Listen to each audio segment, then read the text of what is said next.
right. Good morning, everyone. Good morning, everyone. Right, I established that we are all from the South, so the call and response really gets us going. My name is Portia Polk, and I'm the Senior Policy Analyst for Post-Secondary Education at the National Governors Association. And I'm really excited to be having this conversation with real movers and shakers and really facilitators of opportunities for adult literacy access, post-secondary access, and ultimately workforce preparedness for all people, but women in particular. Of course, this topic is really important to me, both personally and professionally. And if you look at all of our bios, you can see how our personal and professional lives intersect with all three of those topics, but they really all work together, right? Adult literacy is a foundational skill that can set the foundation for access to post-secondary. Post-secondary is a secure pathway to the workforce. It's not the only pathway, but it is a really secure one. And when women have access to all three, it really shifts their economic mobility and the opportunities for their entire families. So we are going to jump right in and, of course, do our best, like everyone else, to stay on time. So we'll start with the first question. So coming out of COVID, if you can call it that, post-secondary is still struggling to bounce back. We're seeing enrollment rates that are 10% lower than they were pre-COVID. However, women are entering and graduating from college at consistently higher rates, which just a round of applause for that. We're still doing it. So this first question is for you, Gayle. How does that translate to workforce preparedness? Well, obviously, as you said, coming out of COVID, we're kind of trying to find the new normal. But I think the first thing to clarify is that for many years, I think when you talked about post-secondary, people automatically just thought about four-year colleges and universities. And for many women and men, for that matter, they didn't think that fit. They didn't think that they were meant to be able to go to college or a university. And so I think community colleges stepping up to the plate, I think career technical centers coming into our rural isolated places. I'm the federal co-chair for the Appalachian Regional Commission, which covers 13 states from southern New York to northern Mississippi. And so you have a lot of isolation and poverty. I think community colleges really stepping up to the plate, educating our young people that going on for further education did not specify one academic institution. So I think that has encouraged women. I think community colleges and their locations in smaller rural areas has empowered and enabled women to start going to classes. There are night classes, online classes, virtual classes. I think all of these combined has made a big difference in the attendance level, graduation, and I think the fact that community colleges and four-year institutions and universities are not competing with each other. However, we can build that continuum of education. I mean, being here today is an education. You know, education is about lifelong learning every day. But I think for colleges to understand that wherever we can forge that entry to allow people to start growing in not only just a job, but toward a career, then builds. And then you may end up at a college or university. You may end up with a PhD. But in starting, you have to have all of these options. Portia, if I could just add a couple of things. First of all, I'm surprised no one has really mentioned imposter syndrome here today. I'm currently experiencing it. I'm waiting on Rachel or Toby to come pull me off the stage and say, you don't belong here. But Gayle kind of hit on something that I experienced, and that is belonging in higher education. Higher ed is what gave me access to the workforce. If you read my bio, you can see that I am a high school dropout. I got pregnant 3 times before I was 16 years old. I had 2 children by the time I was 17 years old. I had my first child just after I turned 15 years old. I'm a GED graduate. Having dropped out of school, gotten a GED, being a teen mom, I was told I did not belong in college, that I had ruined my life. And the way I found my way into ultimately getting a doctorate degree is by going to a technical college. That's where I got my start. And then I went to a community college. And that's where I learned that I did belong in college. And even though I failed in high school and dropped out of high school, I could do it, and I did belong. And that led me to working in workforce development, where I help other high school dropouts find their way into the workforce by helping them access post-secondary when they thought they didn't belong. Thank you. Good for you. Thank you. So we've heard a lot about some of the situations that are impacting women, things that we have to think about in our pursuit of post-secondary, in our pursuit of joining the workforce. So what are some of the barriers that women are facing when it comes to pursuing post-secondary education? And where are you really seeing success in addressing those barriers? And Meghan, we're actually going to start with you and then go to Gayle. Okay, great. I am the child of a single father. My dad is a convicted felon. He, was in and out of jail, and so that made it hard for me to afford an education. College is very expensive. I'm still carrying student loan debt from when I graduated college 15 years ago. Thankfully, because I work in public service, I just got my undergraduate loans forgiven because I've served 10 years in public service. So the cost of education, it was a huge barrier for me. And back in the 2000s, there was really no opportunity for online learning. I had to commute an hour each way to college every day. Went to school in the mornings from 8 to 12, and then I went to my full-time job from 1 p.m. to midnight 4 days a week in a little small town. I don't know if you can tell I have a Georgia accent, from a little small town, a booming metropolis in South Georgia. But the cost of education was almost prohibitive for me. It is for many of the students we serve in Metro Atlanta to access an education, which is why I think it's important, and I'll probably talk about this later, that Senator Kane brought up the expansion of the Pell Grant to short-term industry training. That can really help a woman snowball. And when I mentioned I was a technical college graduate, that got me into the workforce making $6 an hour, which was above minimum wage in the year 2003. But then I was able to reinvest and continually invest in myself, buying myself my very first car when I was 20 years old, getting my first income-based apartment, putting my children in subsidized childcare. That allowed me to go to school. I could afford to go to college, even though I had to get student loans and work full-time while I was doing it. But those sort of investments in low-income women and learners can really be transformative for their families. Yeah. Well, you absolutely hit on so many of those barriers. The other is, again, dealing with in the Appalachian region, where rural is just, you live away, you don't live in the middle of a town. And so transportation can be a barrier. Lack of internet can be a big barrier today. I mean, we used to think building the concrete highways was the way we opened up the world to people to bring parity. And now we know it's the broadband highway that brings parity. Child care. So all of these things that we talk about certainly are barriers, but I will tell you, and you are a perfect example, what it builds is resiliency and character and determination. Because once you're there and you realize that you can do this, then that power to move forward is what I think in young women, and that's the models that we have to be for young women today.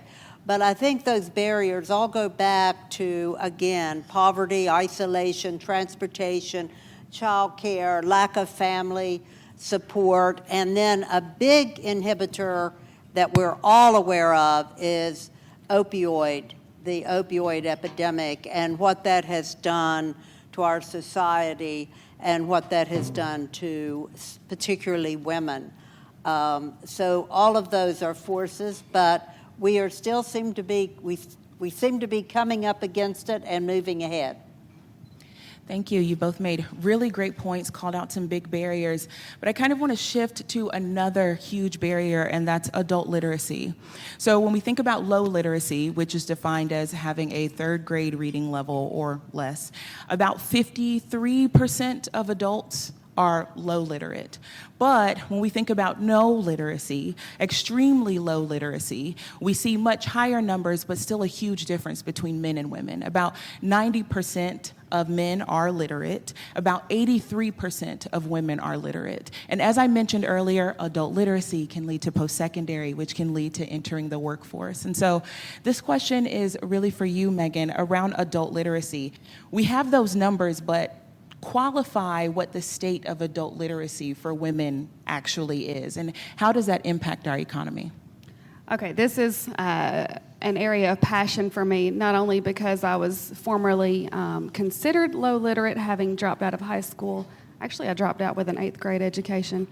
Currently, in the United States, there are 1 million adult learners, and that is a drop in the bucket of, as you mentioned, Portia, people in this country who are low literate.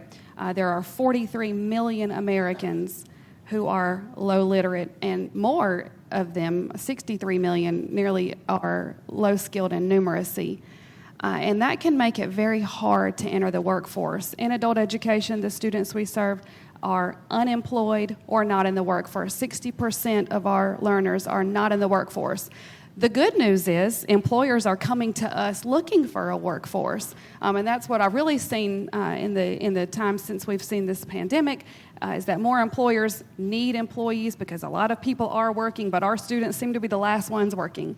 So adult literacy helps to get these people in the workforce. Our mission at the college where I work in Atlanta is workforce development, and we help our students acquire the literacy, numeracy, and digital skills they need to access the workforce in a meaningful way where they can earn a family-sustaining income. The greater challenge, the broader economic consequences of not having a skilled workforce, or a literate workforce, that is that we have a really hard time keeping up with the technological innovations and advancements that we're seeing. For example, with the semiconductor industry, we have an employer who just came to our county, and if you saw the 2020 election, you know all 159 Georgia counties, because we were on the news until our election was counted, but in DeKalb, Newton, and Rockdale counties where I work and live, we have a semiconductor company there, and they want to hire 400 workers. Well, they can't really find the employees for the frontline jobs, and so they've come to us to help train the workforce. And women largely aren't represented in these high-demand career fields, and so we're trying to change the narrative. There's a pervasive stigma that manufacturing is dirty, hard work, low-wage work. So we're trying to encourage more women to enter into those types of jobs. But adult literacy helps by doing concurrent training, and this is where I'm going to pitch again for the expansion of the Pell Grant. In adult literacy programs across the country, we are doing concurrent and contextualized instruction in high-demand career fields like advanced manufacturing, like transportation and logistics, to help low literate Americans access jobs where they can earn a family-sustaining wage. The challenge is there is very little funding available to pay for the cost of those training programs. And they are, as Senator Kaine mentioned, they're less than 15 weeks long. We can get a person trained in 8 weeks for a job where they can earn $27 an hour on a frontline advanced manufacturing position, but we have to find the money to pay for it. It is my goal, my mission, to never charge a student $1. I don't want any of our students to have loans that are prohibitive for them when they go into the workforce and when they're trying to raise their families. And so we need access to things like the Pell Grant to help cover the cost of those training programs. 8 weeks, and they're in a job where they can earn a family-sustaining wage. I think I've belabored long enough. Well, you know, and again, talking about the numbers of people in this country that are not at that literacy level. And so people say to me, Gayle, when should we start education? And I said, the day that a woman realizes she's pregnant, that she goes to the doctor, that she gets the nutrition that she needs, that she delivers as healthy a baby as possible into this world. And then knowing that birth to 3 is such a critical development age that we need to keep offering support to our women, our little communities, our rural communities, to support. And then we know that from birth to grade 3, we are learning to read. From 4th grade on, we're reading to learn. And you think about how many young people at the end of 3rd grade are not reading at grade level. And so it's easy to understand why we end up with a society. But what we're learning is hands-on learning and how critical that is, along with adult literacy. It's this ability to be in mentorships and internships and working alongside learning. And so you're having the hands-on as well as the technical, the reading. So it is a combination. It's all important, but you're absolutely right. The workforce is struggling to find people to fit the jobs. And so we've got to do all that we can to bring people up to speed so that they can get into, because there are wonderful jobs out there and lots of hands-on technical jobs that people just don't realize are available or that they are qualified to do. And this is throughout our country. Certainly I see it throughout the Appalachian region as we look for diversification in energy and the technology and batteries and all of these. The workforce moving forward is going to be all about manufacturing, production, hands-on. And so this is just going to become a more critical issue, not less critical. Completely agree. I mean, working with governors, the thing that is top of mind for all of them is the workforce. How do we get more people working, and how do we make sure that we're supported? And adult literacy is really a gateway to other literacies and access to those jobs. And support is really the name of the game, especially when we as women are balancing work and education and childcare and taking care of the home and grocery shopping and all of the things, right? So in an effort to keep us at a good time, I'm going to go ahead and kind of skip to my final question, which is, where do we go from here?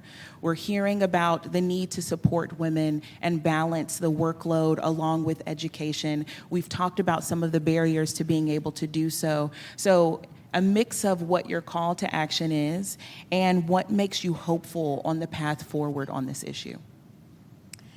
Well, what makes me hopeful is the young ladies that I met last night, Brooke and Bree Bennett, and their award. They're here. Stand up. Oh. Stand up. This is what gives me hope. Their energy, their vision, but their commitment to make life around them better. And I think as we look forward, whatever we do, all of us in here today, whatever we do, it's for them. It's for this next generation, that they know that we have their back, that we're supporting them, that we will give them every benefit that we can and help that we can, and that we will showcase and believe in their vision and their energy and their ideas. But as I said, in my position, I was appointed by President Biden. I'm certainly not in the first quarter of the ball game of my life, but I was very appreciative at this appointment. But every day has been a day of learning. And I think as we move forward, if we just continue to know that education is lifelong learning, and we can get it anywhere and everywhere.